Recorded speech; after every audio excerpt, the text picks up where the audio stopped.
तो हेलो दोस्तों, आज हम स्टार्ट करने वाले हैं अपने एक्टिव एंड पैसिव वॉइस की क्लास। ठीक है, जैसे कि आपको पता है कि हमने इससे पहले क्या है अपने टेंसेस की प्रैक्टिस कर ली है, जिसके स्ट्रक्चर्स मैंने बहुत बारी शेयर भी करे हैं आपको, आप सबको याद भी हो गए होंगे। तो आज हम जो है एक्टिव पैसिव स्टार्ट करने वाले हैं।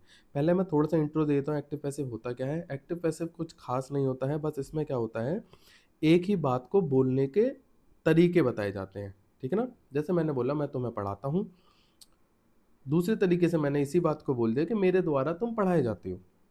ठीक है ना, सब्जेक्ट को ऑब्जेक्ट में और ऑब्जेक्ट को सब्जेक्ट में चेंज करने के प्रोसेस को ही हम क्या बोलते हैं, एक्टिव एंड पैसिव वॉइस बोलते हैं। ठीक है, इसमें क्या होते हैं, दो तरीके की वॉइसेस होती हैं। एक होता है एक्टिव वॉइस और एक होती है पैसिव वॉइस। ठीक है, जैसे एक्टिव वॉइस में मैंने बोला आई टीच इंग्लिश, कि मैं इंग्लिश पढ़ाता हूं। और पैसिव वॉइस में मैं इसी स्ट्रक्चर को क्या है दूसरे तरीके से बोलूंगा कि जैसे मुझे पता है आई यहां पर क्या है सब्जेक्ट, टीच यहां पर क्या है वर्ब और इंग्लिश यहां पर क्या है ऑब्जेक्ट। पैसिव वॉइस में क्या होता है, ऑब्जेक्ट पहले आ जाता है, जैसे कि इंग्लिश इज, वर्ब की क्या हो जाती है फर्स्ट फॉर्म थर्ड फॉर्म में चेंज होती है टॉट, और बाय वर्ड इसमें यूज हो जाता है बाय मी। सब्जेक्टिव केस जो है ऑब्जेक्टिव केस बन जाते हैं। ठीक है, तो इसमें हमारे को क्या है, फॉर्म्स याद होनी चाहिए। फॉर्म्स मतलब स्ट्रक्चर्स याद होने चाहिए। स्ट्रक्चर्स जैसे कि मेरे को पता है कि प्रेजेंट इंडेफिनिट जो होता है उसका स्ट्रक्चर क्या होता है, सब्जेक्ट प्लस वर्ब की फर्स्ट फॉर्म प्लस ऑब्जेक्ट। ठीक है, यहाँ पे हम एस या ई एस भी लगा लेते हैं अकॉर्डिंगली।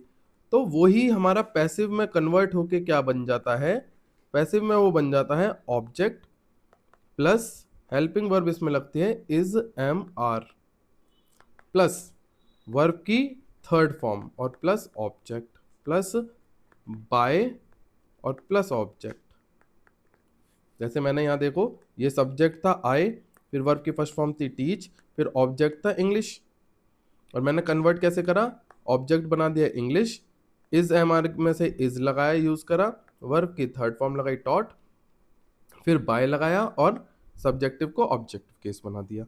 अब ये सब्जेक्टिव और ऑब्जेक्टिव केस भी देख लो एक बारी। एक होता है हमारा सब्जेक्टिव केस और वहीं दूसरा होता है हमारा ऑब्जेक्टिव केस, जो कि इंटरचेंजेबली यूज होते हैं। अगर हमें सब्जेक्ट को ऑब्जेक्ट बनाना होता है तो हम इस तरीके से यूज करते हैं, और ऑब्जेक्ट को सब्जेक्ट बनाना होता है तो वाइस वर्सा यूज हो जाता है। ठीक है, तो जैसे कि यहां मैंने बोला he, she, it, I, we, they, you, ये क्या है सारे सब्जेक्टिव फॉर्म है।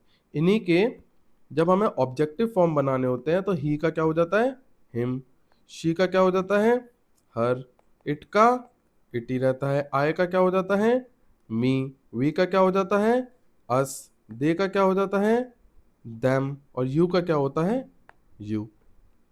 ठीक है ना, जैसे जैसे मैंने बोला आई लाइक यू, तो स्ट्रक्चर क्या बनेगा, यू, यू के साथ आता है आर, फिर आता है वर्ब की third form you are liked, फिर आएगा बाय और आय का क्या हो जाएगा मी। ठीक है, इसी तरीके से इसमें दूसरा स्ट्रक्चर होता है प्रेजेंट कॉन्टिन्यूअस का।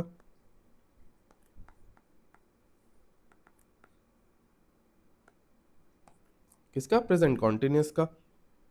तो प्रेजेंट कॉन्टिन्यूअस में क्या होता है, हमें पता है प्रेजेंट कॉन्टिन्यूअस का स्ट्रक्चर होता है subject is M are, verb की first form plus ING plus object. तो इसका पैसिव कैसे बना देते हैं, सब्जेक्ट की जगह ऑब्जेक्ट आ जाता है, is M R as it is आता है, साथ में क्या हो जाता है वर्ब की, बस वर्ब की फर्स्ट फॉर्म की जगह क्या यूज कर लेते हैं हम इसमें, बीइंग वर्ड यूज कर लेते हैं, बीइंग वर्ड। देखो इसका पूरा स्ट्रक्चरल बेसिस होता है एक्टिव पैसिव, जो स्ट्रक्चर है तुम्हें वो ही फॉलो करना है हर बार। ठीक है ना, तो बीइंग, बीइंग के साथ लगा देते हैं, वर्ब की थर्ड फॉर्म हमेशा यूज होगी। और लास्ट में क्या है, बाय के बाद सब्जेक्ट। जैसे कि अभी हम क्या कर रहा हूं, right now I am teaching English, तो क्या हो जाएगा, इंग्लिश पहले आ जाएगा। इंग्लिश, यहां ऑब्जेक्ट की जगह मैंने इंग्लिश लगाया, और इज एम आर की जगह क्या लगाया, इज लगाया, फिर बीइंग लगाया। वर्ब की थर्ड फॉर्म टीच की अभी देखी थी हमने, क्या होती है, टॉट होती है। फिर मैंने बाय लगाया, और फिर मैंने सब्जेक्ट क्या बना दिया, आय का ऑब्जेक्ट बना दिया मी। तो बस इसी तरीके से यूज होते हैं, ठीक है। इसी तरीके से क्या होता है, प्रेजेंट परफेक्ट होता है, उसका स्ट्रक्चर भी सभी को पता होगा। सब्जेक्ट हैज हैव, वर्ब की थर्ड फॉर्म प्लस ऑब्जेक्ट। अब परफेक्ट में क्या होता है, परफेक्ट में क्या यूज हो जाता है, ऑब्जेक्ट तो आएगा ही सब्जेक्ट की जगह, हैज हैव भी आएगा सेम, बस इसमें क्या वर्ड यूज हो जाता है, बीन वर्ड यूज हो जाता है। क्या वर्ड यूज हो जाता है, बीन वर्ड यूज हो जाता है, प्लस वर्ब की थर्ड फॉर्म प्लस ऑब्जेक्ट, ठीक है ना।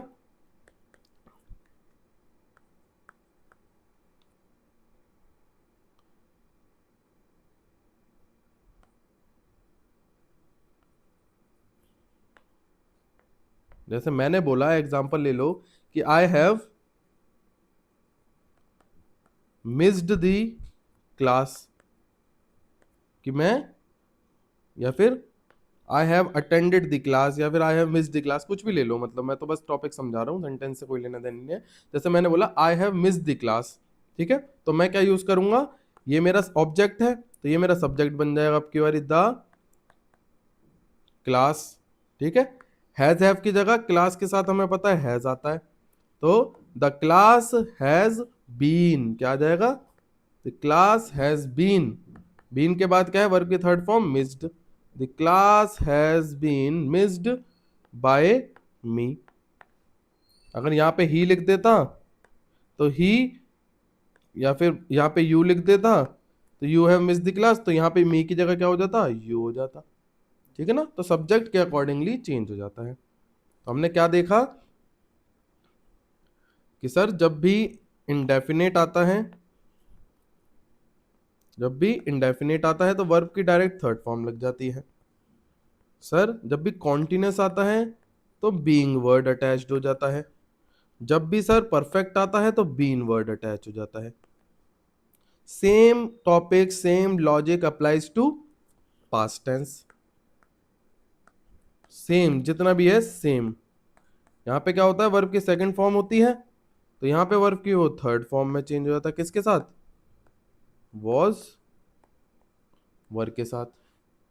यहां पे क्या होता है, यहां वॉज वर्ब की फर्स्ट फॉर्म के साथ आईएनजी आता है, तो यहां पे was were being word use हो जाता है वर्ब की थर्ड फॉर्म के साथ, जैसे ऊपर हुआ था। यहां पे हैड प्लस वर्ब की थर्ड फॉर्म आता है, तो यहां पे हैड के साथ क्या लग जाएगा, बीन लग जाएगा, क्या लग जाएगा, बीन लग जाएगा, बीन वर्ब की थर्ड फॉर्म, ठीक है, simple. Same applies to future tense.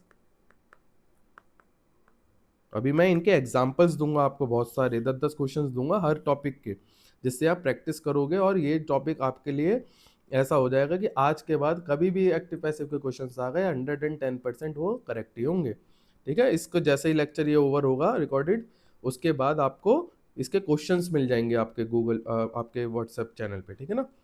तो फ्यूचर, फ्यूचर में क्या होता है हमें पता है, सिंपल वाले में क्या होता है, सिंपल वाले में विल शैल होता है,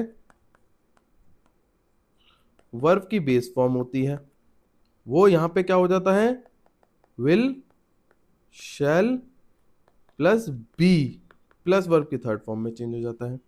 ऐसे ही यहां पे विल शैल बी होता है, तो यहां पे विल शैल बी की जगह बीइंग हो जाता है वर्ब की थर्ड फॉर्म। फिर हमें पता है यहाँ पे विल शैल हैव होता है, तो यहाँ पे वैसे इसमें ये वाला बनता नहीं है, ये तो मैं तुम्हें समझा रहा था, बता दिया, बाकी ये होता नहीं है, ठीक है। यहाँ विल शैल हैव होता है और किस में कन्वर्ट हो जाता है, विल शैल हैव और क्या लग जाएगा, बीन लग जाएगा, ठीक है ना, बीन लग जाएगा। बस इतना सा सिंपल सा टॉपिक होता है ये, ठीक है ना, सिंपल सा टॉपिक होता है। अब इसके इस बेसिस पे आपको क्वेश्चंस जो है आपके व्हाट्सएप ग्रुप में मिल जाएंगे। अपनी क्लास में ऐसे बने रहिए और आगे और भी टॉपिक्स पढ़ने के लिए हमारा पेड ग्रुप ज्वाइन कर लीजिए। Okay, thank you so much, bye bye.